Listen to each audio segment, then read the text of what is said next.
Hi everyone, I'm Khushbu Revatkar. Please watch INN24 International News Network.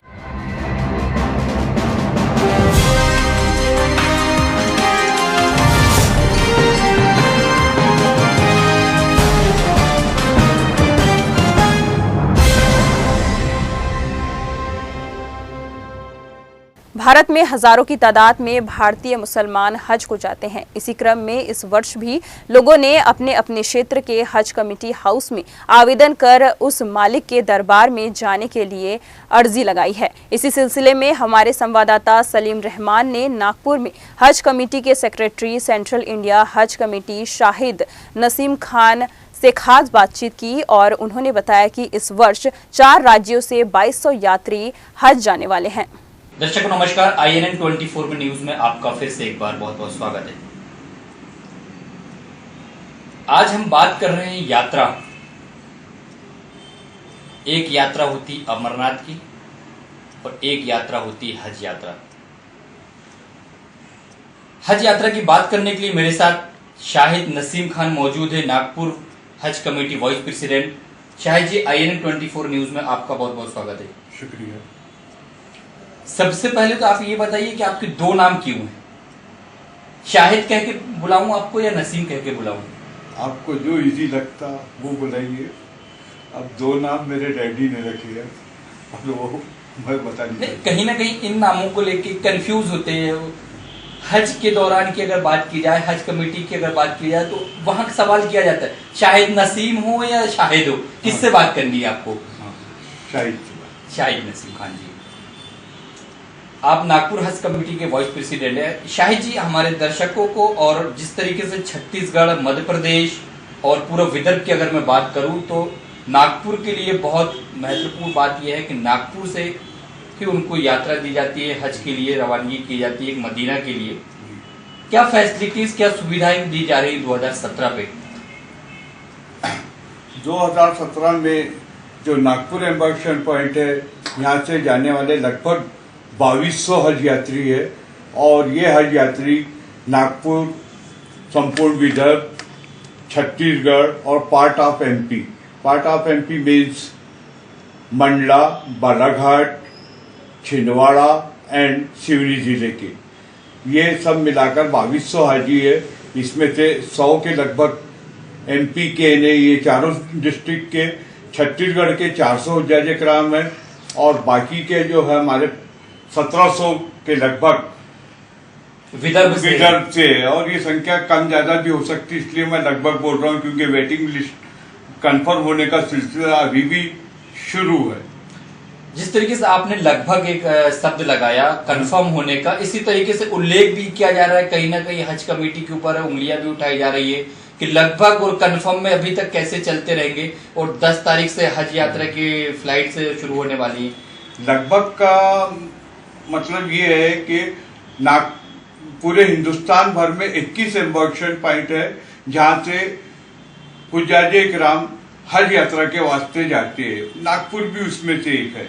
और ये जो waiting list जो confirm होती है वो एक्चुअल अगेंस्ट कैंसिलेशन होती है। जैसा रेलवे की टिकट्स है कि अगर किसी ने बुक किया, कंफर्म बुक किया और नहीं जा रहा है, कैंसिल करा रहा है, तो दूसरे को अलॉट हो जाती है।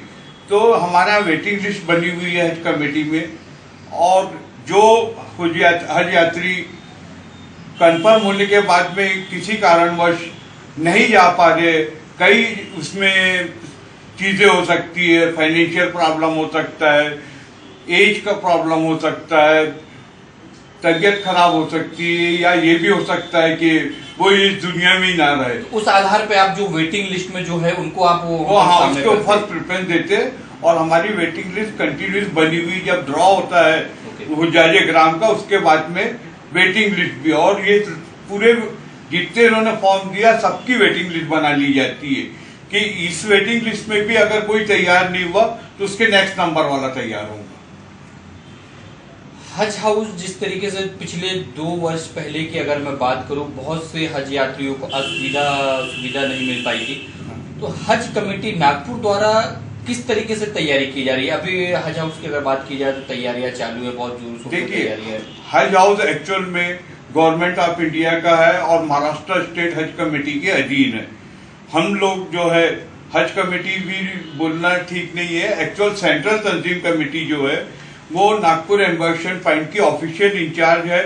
और नागपुर एम्बर्शन पॉइंट सन 2003 में जब से शुरू हुआ तब से लेके आज तक हम लोग ही नागपुर एम्बर्शन पॉइंट में ऑफिशियल इंचार्ज रहे।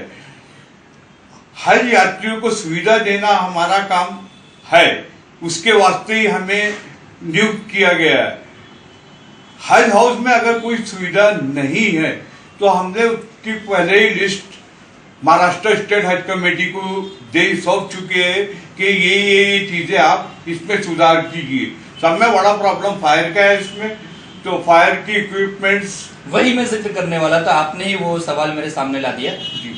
हज यात्रियों हज के अलावा भी 12 महीने हज हाउस में फंक्शन पे फंक्शन होते रहते हैं, शादी ब्याह के फंक्शन होते हैं। जिस तरीके से आपने एक तरफ कहा कि गवर्नमेंट के अंतर्गत है ये, अगर कोई बड़ा फंक्शन है, हम शादी ब्याह छोड़ देते हैं, हज यात्रियों के दरमियान अगर कोई घटना घटती, आगजाई होती है, तो उसके लिए क्या आपके पास 24 घंटे पानी उतना उपलब्ध है या फिर गाड़ियां उतना उपलब्ध है आगजाई बुझाने के लिए? नागपुर फायर ने हमको आश्वासन दिया है कि हम 2 फायर की गाड़ियां। सर मैं आपको आश्वासन से क्या चलेगा? आश्वासन तो राजनेता भी देते हैं। जी, आश्वासन राजनेता जरूर देते हैं, लेकिन पिछले साल भी जब हमारा फायर सिस्टम भी सही था, उसके अलावा भी हमने 2 स्पेयर गाड़ियां खड़ी करवाई थी। इस साल भी हम 2 स्पेयर गाड़ियां खड़ी करवाएंगे और इसमें हमारे को नागपुर महानगर पालिका फायर डिपार्टमेंट पूरी तरीके से सहयोग करता है। पहले भी करा है और भगवान ने चाहा तो या अल्लाह ने चाहा इस बार भी करेंगे। दूसरी तरफ मैं आपको लेके चलूं, आपके हज कमेटी के खुद नागपुर के जो गनी खान है, उन्होंने खुद के एक आरोप लगाया है कि हज कमेटी द्वारा हज यात्रियों की कोई तैयारियां नहीं सामने नजर आ रही। क्यों? देखिए, तैयारियां जो है तो वो नजर का ऐसा कि हज कमेटी का काम है हज यात्रियों का जो सामान है, मसलन पासपोर्ट, टिकट, आई कार्ड, ये टाइम पे मुहैया कराना। इसका भी टाइम आने का ही है, क्योंकि एक हज यात्री जब हज यात्रा के वास्ते जाता है तो उसके सारे डॉक्यूमेंट्स, जैसा मतलब 10 तारीख की फ्लाइट है तो 2 दिन पहले उसके सारे यहाँ पर हमको बुला लेते हो हज यात्री को, और एक्चुअल में वो कैंप ऑफिस में हज कमेटी ऑफ इंडिया का ही जिम्मेदार ऑफिसर जो कि मुंबई से आएगा वो बैठेंगे और सब जिस हाजी की फ्लाइट है उसके सबके कागज चेक करेंगे। मीन्स अगर उन्होंने पेमेंट किया है कि नहीं है, या कुछ प्रॉब्लम है, या उनका वीजा लगा है कि नहीं है, ये सब चेक जब हमने बुला लिया उनको तो इट्स मीन वो ओके। बट हुज्जाजे इकराम को भी वो रिपोर्टिंग में आना अत्यंत आवश्यक है। हाँ, अगर वो नहीं आया तो इसका मतलब ये समझेंगी हज कमेटी कि ये यात्री जाने के वास्ते तैयारी नहीं है। अच्छा, जैसे नहीं आया, फॉर एग्जांपल नहीं आया, हाँ, और 2 घंटे पहले वो आता है, जिस तरीके से आपने कहा 2 दिन पहले उसे रिपोर्टिंग करना है। जी। और 2 दिन पहले अगर किसी कारणवश नहीं आता है और 2 घंटे पहले अगर वो वहां उपलब्ध होता है तो उसको लिया जाएगा या नहीं? उसको एक्सेप्ट किया जाएगा? हाँ, ये स्पष्ट लिया हुआ है और ये सिर्फ नागपुर का ही रूल नहीं है, ऑल ओवर इंडिया का रूल है कि 48 आवर्स पहले रिपोर्टिंग करना हुज्जाजे इकराम को जरूरी है। जब वो रिपोर्ट करता सर जी तो उसकी टिकट या टेक्निकल लैंग्वेज में बोर्डिंग पास बनाने के वास्ते हम एयर इंडिया को भेजेंगे कि ये हमारे 410, 20 जितने भी हाजी है इस फ्लाइट के, ये इनकी ये लिस्ट है, आप टिकट बना के दीजिए। हमको 5 या 6 घंटे में वो हमको टिकट बना के देंगे। अगर कोई हुज्जाजे इकराम नहीं आया तो उसकी टिकट ही नहीं बन सकती, और जब टिकट नहीं बनेगी तो यात्रा कैसा करेगा? अच्छा, दूसरी बात महत्वपूर्ण सवाल ये कि एक हज यात्री जाता है तो उसके पास कितना लगेज होना चाहिए, कितना लगेज अनिवार्य है आपकी तरफ से? हज कमेटी ऑफ इंडिया ने हुज्जाजे इकराम की सहूलियत के खातिर हर हुज्जाजे इकराम को 44 kg check in baggage allow किया है। इसमें भी यह है कि 44 kg 2 पार्ट्स में डिवाइड होना चाहिए, मीन्स 2 चेक इन बैग्स। उसका हमने साइज भी बता दिया है कि साइज बड़ा छोटा तो चलेगा लेकिन बड़ा नहीं होना चाहिए। और ये 2 बैग 22 केजी के ऊपर नहीं होना चाहिए। ऐसा नहीं कि कोई हुज्जाज इकराम ने 44 किलो तो लेके आया, बट एक का वजन 25 केजी और दूसरे का 19 केजी है, तो वो नहीं चलेगा, 22 के ऊपर नहीं जाना चाहिए। अच्छा, दूसरी तरफ ठीक है, ये तो आपका जानने का पार्ट हो गया 44 जो आपने बताया, लेकिन वहां से जब आते हैं हज करके, हज मुकम्मल करके जब हज यात्री रिवर्स आते हैं, रिटर्न आते हैं जी, आधा सामग्री वहां पे जो खरीद फरोख्त करते हैं वो, हाँ। तो लगेज तो ऑटोमेटिक बढ़ता है नहीं रिटर्न में। देखिए, एक बात बताइए मेरे को कि सामान खरीदने के वास्ते हुज्जाज इकराम नहीं जा रहा है, वो हज करने के वास्ते नहीं जा रहा वो तो है, बट फिर भी कुछ ना कुछ वो वहां से परचेस करके लाता है, लाता है ना, तो कहीं ना कहीं तो नहीं लगेज तो कहीं ना कहीं अरेंजमेंट करना है। तो इसका ऐसा है कि आप 44 केजी लेके जा रहे हैं, आप ऑलरेडी पहले कम लेके चले जाइए 10 केजी। आपको ज्यादा से ज्यादा क्या लेके जाना है, कि आपको कपड़े लेके जाना है, अब आप बोलोगे खाने का भी सामान लेके जाना है, तो खाने का सामान लेके जा रहा है अगर, एक तो अलाउ नहीं है, फिर भी अगर लेके जा रहा है और इंडियन कस्टम वाले यहाँ पर छूट देके जान दे दे कि हज यात्री है, कोई प्रॉब्लम नहीं, जान दो, उसमें भी ऑयल बिल्कुल स्ट्रिक्टली नहीं है, तो जो खाना लेके जाएगा वो 15-16 किलो चाहिए, 15 किलो भी लेके गया उसने, 20 किलो भी लेके गया, तो खाएगा ना एक महीने में।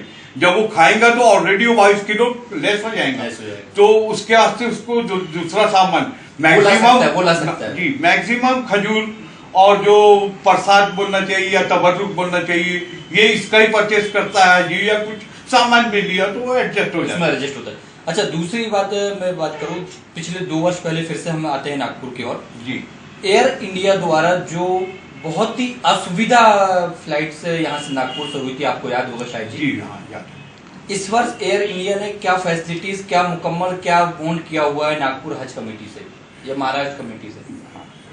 एक्चुअल में ये टाई अप है, ये हज कमेटी ऑफ इंडिया और गवर्नमेंट ऑफ इंडिया के शुरू होता है। हम लोग को तो सिर्फ ये बताया जाता है कि आप फला एयर इंडिया पे जाना है, आपको एयर इंडिया से जाना है या सऊदी से जाना है।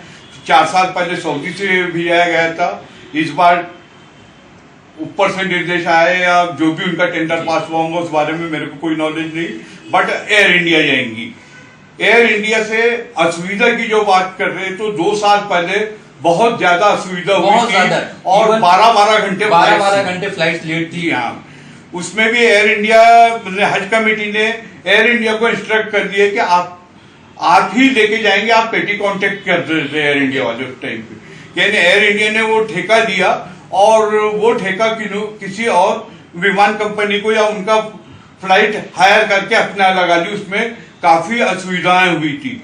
वो जो विमान कंपनी वाला बोलता था मेरा ठेका थोड़ी ना एयर इंडिया का, एयर इंडिया वाला बोलते थे हमने क्या करना उनका है, तो इसमें हज यात्री पिस गया। तो हज कमेटी ऑफ इंडिया ने सीधा डिसाइड कर लिया कि आपकी कैपेसिटी है, कैपेसिटी तो है, लेकिन आपको अगर अपने खुद के इसमें करेंगे तो उनको इसके पूरा ट्रैवलिंग का काम मिलेगा। तो उसमें आधा काम, यानी आधे हज यात्री जो 1,25,000 हाजी हमारे हिंदुस्तान से जा रहे हैं, तो लगभग 50 से 60 हजार हाजी सऊदी एयरलाइन से है, 7 से 8 एक और एयरलाइन से, शायद मे बी नॉज, अब कंफर्म नहीं हूं मैं कि वो कंपनी कौन सी है, और आखिरी के सब एयर इंडिया, यानी ये भी 60 से 65 हजार। लेकिन ये कहने मतलब इस वर्ष की अगर बात की जाए तो टाइमिंग को लेकर एयर इंडिया को कहीं ना कहीं बहुत स्ट्रिक्ट तरीके से सूचित कर दिया गया है। हाँ, स्ट्रिक्ट कर दिया गया है और बोले फाइन लगाया जाएगा कि अगर फ्लाइटें लेट होगी तो आपको हर्जाना भरना पड़ेगा। दूसरी तरफ मैं बात करूं इसी से हटके, पिछले 2 वर्ष पहले की अगर मैं बात करूं, महाराष्ट्र हज कमेटी द्वारा सूटकेस वितरण की अगर मैं बात करूं, जो लगेज हज यात्री ले जाता है, बहुत ही, आपको ये लगता बहुत ही असुविधा तरीके से वो सूटकेस भी दिया गया था। अगर कोई हज यात्री अपना लगेज पैक कर रहा है, उठा रहा है, तो सूटकेस तो नीचे रह जा रहा है, उसका हैंडल हाथ पे आ रहा है। मैं सबसे पहले तो ये स्पष्ट कर दूं कि ये जो निर्देश था महाराष्ट्र स्टेट हज कमेटी का नहीं था, ये हज कमेटी ऑफ इंडिया और जो अब अल्पसंख्यक मंत्रालय अभी आया है हज कमेटी के अधीन में, पहले एक्सटर्नल अफेयर्स से होता था। तो वहां के निर्णय थे कि हर हुज्जाजे इकराम को 5,500 रुपए भरने के बाद में उनको 2 बैग दिए जाएंगे और वो वीआईपी के रहेंगे, जहां तक है डिसीजन बहुत अच्छा था, बट उसकी जो क्वालिटी थी वो क्वालिटी बहुत बेकार, बहुत बेकार। क्वालिटी बहुत अच्छी रहती, मैं रहती की बात कर रहा हूँ, कहीं ना कहीं क्वालिटी बहुत अच्छी रहती, 2 पैसे का तो भला होता हज का, जिस तरीके से आप बात कर रहे हैं। बाहर से ये पूरा फंड लिया गया था। हाँ। 2 पैसे भी अगर उनको बच रहे थे, क्वालिटी अगर अच्छी देते तो सर लगातार तो वो चलता ना सिलसिला। बिल्कुल सही बात है। तो अभी क्या कर रहे हैं फिर? अभी ऐसा है कि हज कमेटी ऑफ इंडिया ने ये डिसाइड किया कि हुज्जाज इकराम अपनी पसंद से खुद का बैग खरीदे। हमने साइज बता दिया गया है और वो साइज के हिसाब से ले, और 2 बैग ही ले ज्यादा ना ले। एक हाजी 2 बैग लेके जा सकता है अपने साथ में एक हैंडबैग भी है, हैंडबैग भी लेके लेना है उसको खुद का। उसका भी साइज बता दिया गया है कि वो बड़े साइज का न ले, क्योंकि अमूमन होता ही है कि हैंडबैग जब यात्री अपनी फ्लाइट की सीट में बैठता है तो ऊपर के केबिन लगेज में बैग रखता है।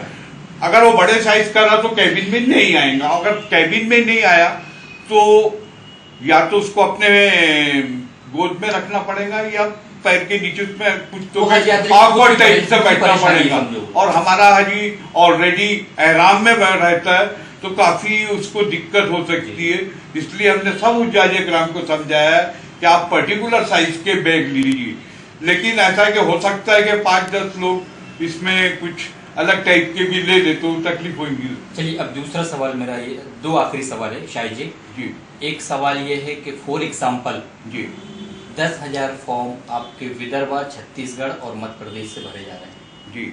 10,000 फॉर्म पे 8,000 फॉर्म सिलेक्ट हुए आपके हज में जाने के लिए। 2,000 फॉर्म की जो फीस आती है वो फीस कहाँ जाती है? पहली बात तो ऐसा है कि ये जो है 10,000 फॉर्म सिर्फ विदर्भ से आए, 9,500 बताया। हाँ, सिर्फ 9,500 है। इंटायर महाराष्ट्र में 56,000 फॉर्म, 56,000 में 9,752 हज यात्रियों का सिलेक्शन हुआ। ठीक है, बाकी के सब वेटिंग में गए। 300 रुपए प्रति हाजी चार्ज लिया गया। ये भी बात बिल्कुल सही है। ये जो 300 रुपये है ये हाजियों की जो तरबियत और हाजियों को जो ट्रेन करना है, स्टाफ जाना है और हज हाउस के मेंटेनेंस है, उसमें कुछ परसेंटेज वो खर्च करते हैं। जैसा अभी नागपुर से 2200 हज यात्री जाएंगे तो 2200 हज यात्री जरूर जाएंगे, लेकिन सेंट्रल तंजीम कमेटी जो है नागपुर एम्बर्शन पॉइंट की इंचार्ज, तो इनको 200 रुपए प्रति हाजी देंगी। हमें उसमें ये जरूरी नहीं कि हाजी हज हाउस में ठहरे या ना ठहरे। नागपुर से फ्लाइट में कितना आदमी बोर्ड हो रहा है वो हिसाब से वो हमारे को पेमेंट करेंगे। यहाँ तक सही है।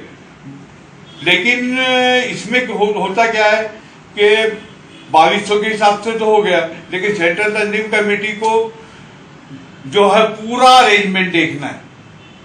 और 2200 हाजी भी आए तो 4,40,000 50,000 का पेमेंट होगा। आपको मालूम है कि सिर्फ बस हम लगाएंगे यहाँ से एयरपोर्ट जाने की तो 415-20 हाजी हमारे जो है, तो हमको कम से कम 8 बस तो लगाना ही पड़ेगा, चाहे वो भरे या नहीं भरे। 50 हाजी, 50 आदमी, 40 आदमी के हिसाब से कैलकुलेट। ये 1 ट्रिप का हुआ।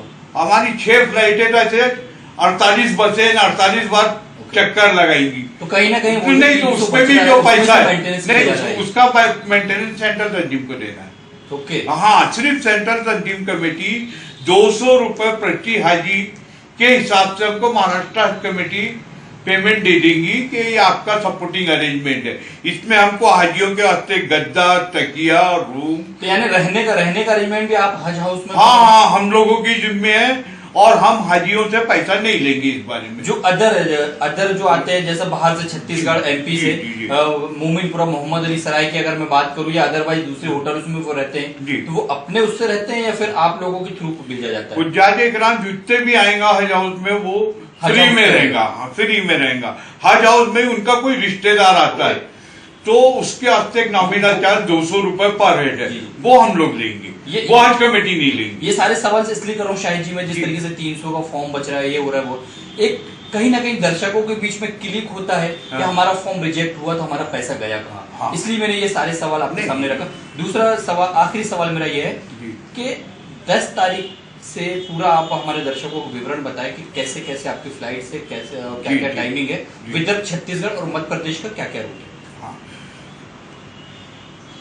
10 तारीख से हमारे फ्लाइट का सिलसिला शुरू हो रहा है। सुबह 11 बजे पहली फ्लाइट है, जिसमें 419 या 20 जितने भी बोर्ड हो जाए, 420 मैक्सिमम है। ये हज यात्री हज यात्रा पे जाएंगे। इनकी सब में पहली बात ये है कि रिपोर्टिंग तो 2 दिन पहले हो जाएगी, 8 तारीख को रिपोर्टिंग हो जाएगी। 8 को रिपोर्टिंग हो जाएगी। 9 को हम पासपोर्ट और उनके आई कार्ड्स और बोर्डिंग पास दे देंगे। 11 तारीख से 8 घंटा पहले हम उन्हें हज हाउस में सामान के साथ में बुलाएंगे हाजी को, कि वो आके अपना एक तो सामान जमा करे, उस पर टैगिंग कराना है। इसमें एयर इंडिया हमको टैगिंग में सहयोग देगी। टैगिंग कराने के बाद में उनका लगेज लोड करके एयरपोर्ट भिजाना है। इसको सेंट्रल तंजीम कमेटी का काम है। ये नहीं ये हमारे तरफ में, वो एयर इंडिया भले ही वो यात्रियों को लेके जा रही है लेकिन लगेज नहीं लेके जा रही। इसके बारे में हमने कई बार झगड़ा लड़ चुके हैं, बट अभी तक कोई हल नहीं आया। शॉर्ट एंड स्वीट में ये।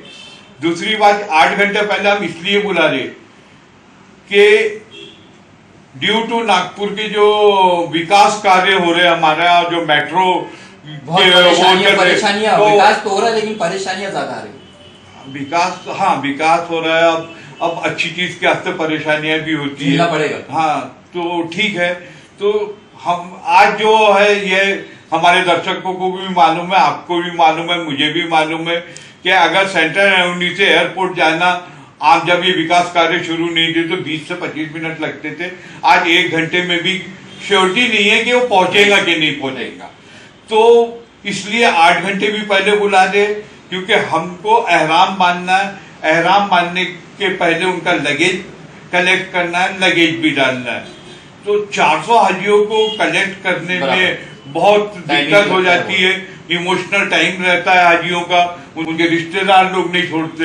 हमको उनको भी नाराज नहीं करना है और अपना काम बखूबी करना है। तो ये सब अच्छा, उनके जो रिलेटिव्स आते हैं वो सिर्फ हज हाउस से उनको विदा करेंगे या फिर हज हाउस के अलावा एयरपोर्ट तक भी वो जा सकते हैं? देखिए, एयरपोर्ट तक अगर हम लोगों ने सब हाजियों को भी समझाया है कि आप अपने रिश्तेदारों को मना कीजिए, अननेसेसरी भीड़ मत कीजिए एयरपोर्ट पे, क्योंकि वहाँ कोई मसला हल होने वाला नहीं है। हुज्जाज इकराम की जो बस है वो सीधा डिपार्चर गेट के पास लगेगी और लाइन अप करके हम सीधा अंदर कर देंगे। तो ऐसा है कि जो देखने आए वो पार्किंग के आसपास या कहीं खड़े भी रहेंगे, सिर्फ हाथ ही हिला सकते हैं वो। उसमें भी कोई हाजी ने हाथ देखा कि नहीं देखा, वो भी उतर के चले गया, तो टाइम वेस्ट होगा। दूसरी बात ये कि हम लोग का ये भी काम है कि हमारे वजह से आम जनता को भी तकलीफ नहीं होना चाहिए। एक हाजी जब जाता है तो हमारा टेंडेंसी ऐसी है सर जी कि 30-30, 20-20 गाड़ियां एयरपोर्ट पे जाती है छोड़ने के वास्ते। तो नेचुरल है कि वो हवा में तो जाएंगी नहीं, रोड से ही जाएंगी। तो और जो हमारे आसपास हाल जो ट्रैफिक है तो उसके बहुत ही विकट स्थितियां भी हो सकती है। हमें यातायात पुलिस ने भी पूरा सहयोग दिया है। 2 दिन पहले उन्होंने किया है कि अपन एक बार रूट को फिर से चेक करेंगे कि कहाँ अपने को एक्स्ट्रा पुलिस वाले और कहाँ क्या करना है, वो हम सब उसको ठीक करेंगे।